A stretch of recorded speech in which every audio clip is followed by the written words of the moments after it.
Yes, people, welcome back to Beyond the Ropes. Today, we need to dissect this whole scandal about the AJ fight being a fix, being rigged.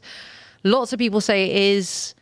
I'm really got a big question mark over the whole thing. Really? Yeah, lots of people are saying like that people with a question mark over it are like crazy. I don't know. Laurie, we need to get into it. What's your thoughts? Well, first up, I'm still getting my breath back after that because even now, I look back on it and I think, wow, what have I just witnessed? That was utterly dramatic and chaotic, but ultimately very entertaining as well. So, shout out to AJ, man. I mean... Yeah, shout out to both boxers. Yeah. I think that's fair. Shout out to both boxers because I've been calling it a fight of two halves. Right. Because it really and truly was a fight of two rounds. Yeah, it was two rounds, two halves, right? That's true. Round one, Christian Prenga looked like he was about to put an abomination on AJ. Round two, all of a sudden, something's afoot, and AJ gets a stoppage. What are you trying to insinuate? I don't know what I'm trying to insinuate exactly. You've not been listening to that clown Simon Jordan. I never listened to Simon Jordan. Yeah, that is not what it is. Listen, I'm going to put all my cards on the table, right?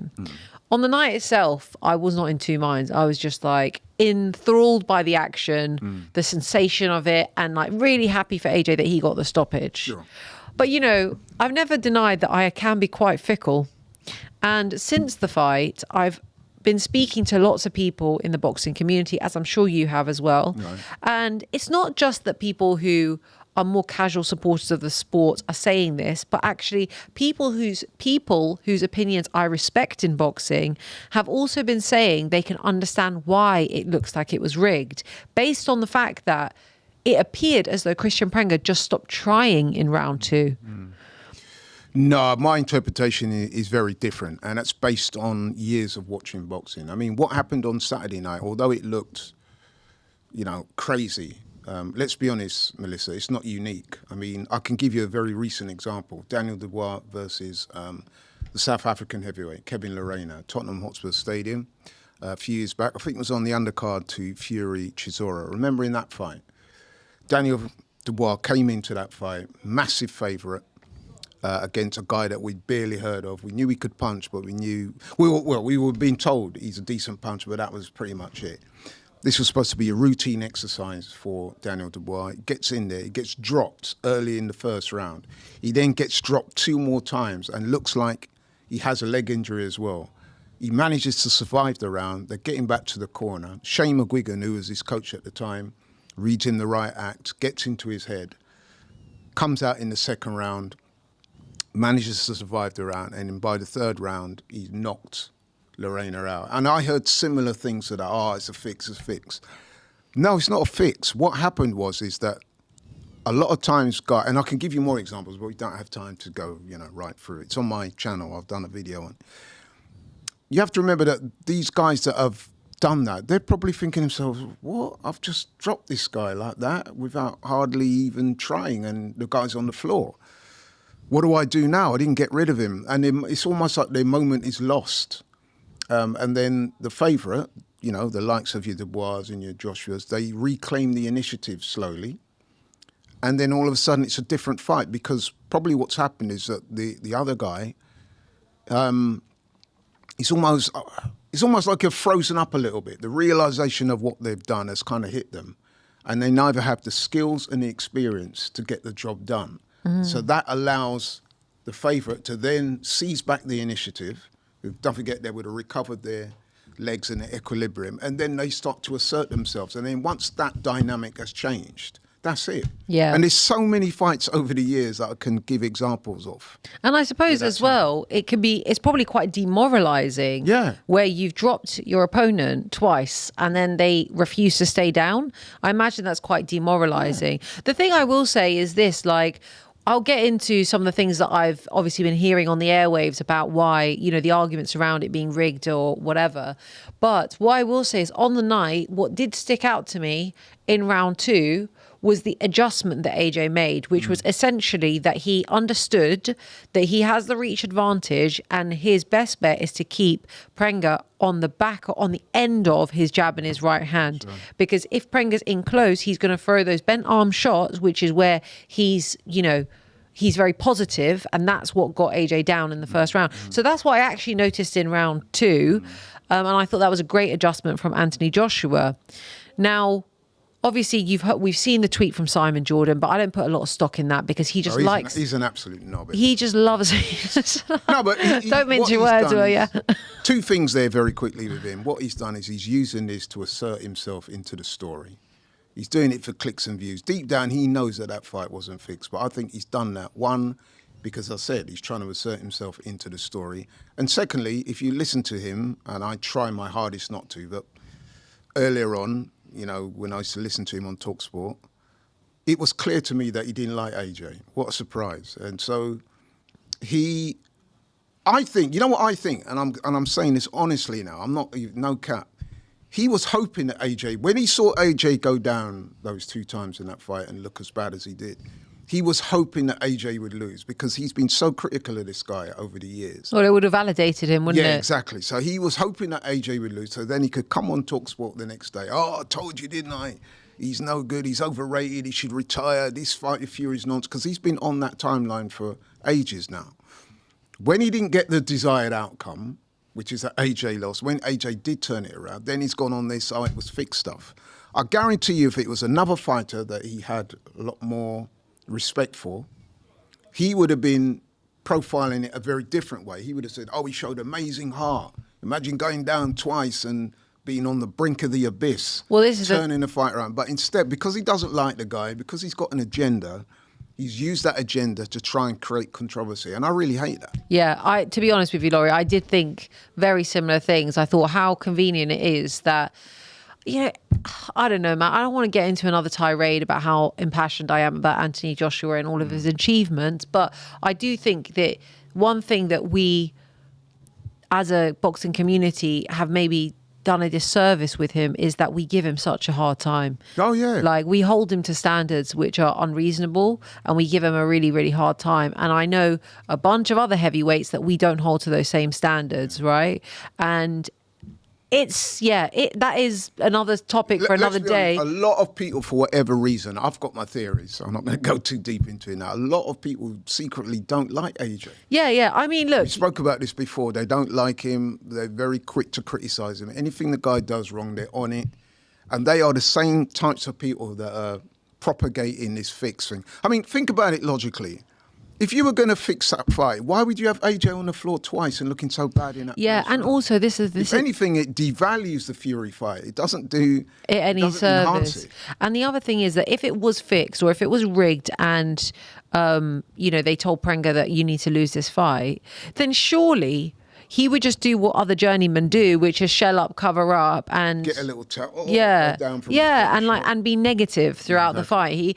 I don't think anyone in their right mind would stand there and let AJ hurt them. I mean, AJ landed about 5-6 shots and knocked him through the ropes. That's actually dangerous when you fall backwards. Exactly. And hit your neck like that when you've been knocked out. Anything can happen. Yeah, exactly. And it kind of reminds me, having said that, of these idiots that were saying that Ben Whittaker threw himself over the top.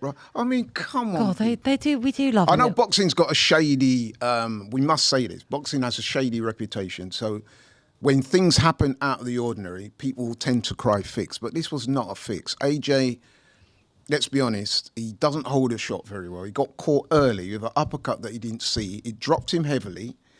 He got back up, he got dropped again. It was a terrible round. But by the time he got back to his corner, don't forget, he's a supremely conditioned athlete.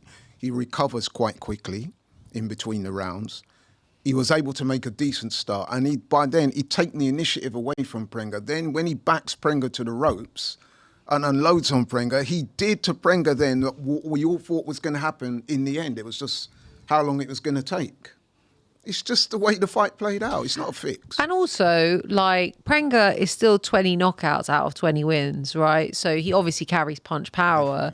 But what became apparent is, yes, his punch power is there and it is prominent, but also so is his lack of experience, which is why he couldn't get the job done, which is why AJ was able to recover and then obviously go for the finisher. Like you said, didn't have the necessary experience, didn't have the necessary skills. The guys that Prenger has been knocking out, let's be honest, they're low-tier level opponents. On Saturday, he came up against a guy which is, you might say, elite. He is Olympic elite. Gold medalist. Yeah, two-time world champion. Champion of the world. It's very different. We can all sit here and say, oh, why didn't he go for it? I mean, I had that argument with Haz. Shout out to Haz, who we both know. Oh, yeah, but why didn't he go for it? He didn't throw any punches. Maybe, like I said, he kind of he's thinking to himself, wow, I've just done that. Now what?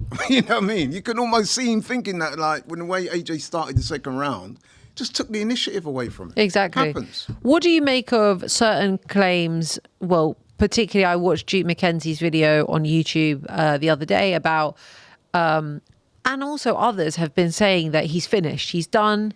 His punch resistance is gone. He should retire. Now, I just want to, before we get into that, I do want to say that in the post-fight press conference, a reporter actually propositioned Anthony Joshua with this question, and it was a difficult question. He said that the first thing to go is someone's punch resistance, and what do you make of that? And he kind of put that question to AJ. AJ didn't really understand what he meant by that because he thought Probably still a bit shook up. Probably, yeah, but he kind of thought I think he thought he was talking about resilience because he was there. Yeah, because then he said, well, I showed resistance because I got up, and it wasn't resistance to adversity. We're talking about the fact that you're chinny. However, lots of people have been saying Anthony Joshua's done.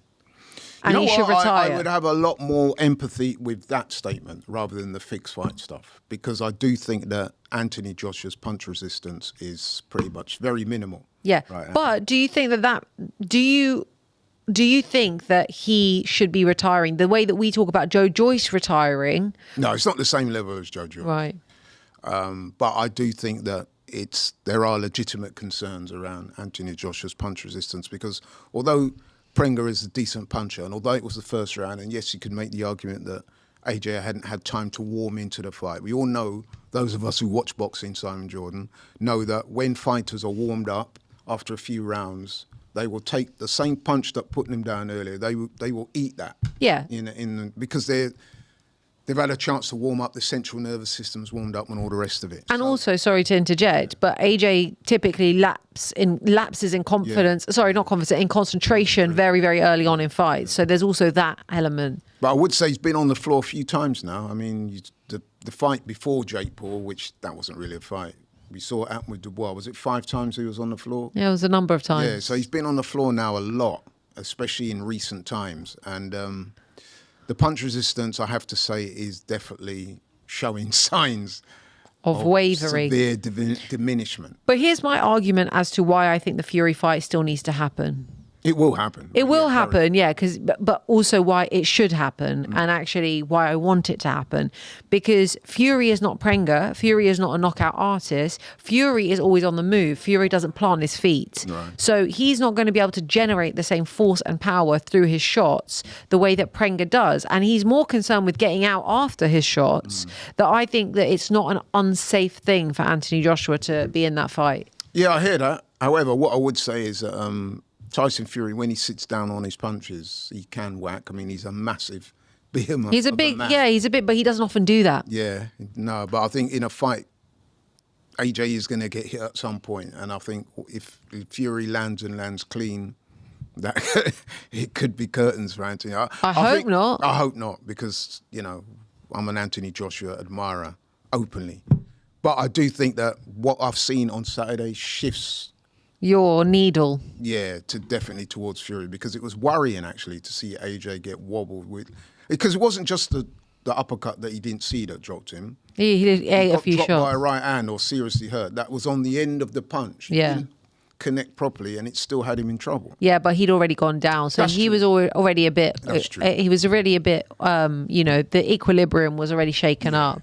100%. I'm sticking with my heart on this one, and I've been wrong before, and I'll be happily wrong again. But I am almost willing it into existence that I still believe that Anthony Joshua could win He that can fight. definitely win the fight. Yeah. I mean, we've seen what he does when he's the hurts aggressor. somebody. My advice to Anthony Joshua, not that I'm anyone, but my advice to Anthony Joshua would be to stop trying to look a particular way, stop trying to box in a particular pretty way, and just do the thing that you're good at doing, which is be the aggressor from the opening bell. That's where you have the most I do think that's success. true. Yeah, but you can't afford to be reckless either, because No. unfortunately, when you haven't got the type of punch resistance required, you cannot afford to go in there and let all guns blaze, if you know what I'm saying. Yeah. He needs to do what I've seen fighters, heavyweight fighters, as they got older and they started to lose their punch resistance. And I can give two good examples. Vladimir Klitschko, who got dropped quite a few times throughout his career. Lennox Lewis, same. When they got older and wiser, what they did is they improved their defense. They kept their hands up so that the chances of them getting hit with clean shots was lessened. And of course, they had the skills and the power to get the job done. So that's what I would advise Anthony Joshua about. So basically, AJ, if you're listening, take both of our advice. And number one, Bring me in that camp, man. Yeah. Bring us into camp. Alongside Usyk. Yeah, bring us into that camp. We'll get you over the finish line and winning that Fury fight. Guys, let us know in the comments. You know, we love to hear from you. Let us know if you think that fight was rigged, if you think it was fixed, or you think that was a legitimate win from Anthony Joshua. In the meantime, don't forget to hit subscribe for more content, and we look forward to catching you next time.